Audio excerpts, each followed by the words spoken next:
Some of the first responders on scene were actually neighbors. They wanted to help victims any way they could. Fox 6's AJ Bayatpour live in Cambria with that part of our coverage tonight. AJ, good evening to you. Mary, good evening. We're at First Presbyterian Church, which has been hosting families affected by this accident throughout the day. The Red Cross and a number of volunteers are here too. Earlier, we talked to a couple who stepped up to try to help find workers right after the explosion. Around 11 o'clock Wednesday night, the Dunahees find themselves in a haze. Power kind of flickered and big explosion, and my son and I kind of looked at each other, and my wife said, "Let's go." Living only 3 blocks from the Didion Mill, the scene is easy to see.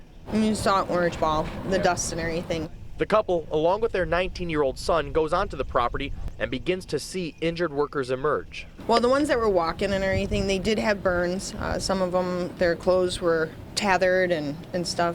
Face was covered, hair burnt. You could tell right away there was people that was burned. There was one gentleman, his hand got pretty mangled, and we tried to calm him down and get him set off to the side, and then EMT started showing up and helping them. Chris Dunahees says he and his son then walked to the rail cars and start calling out to see if anyone's trapped.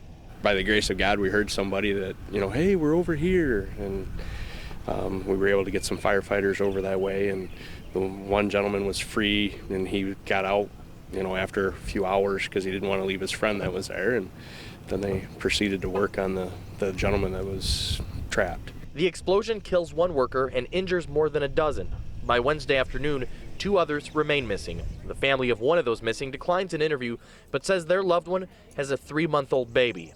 Shannon Dunahee, who serves on the village board, says Cambria will continue to help those most affected by the accident. These are our neighbors, these are our family members that are working here.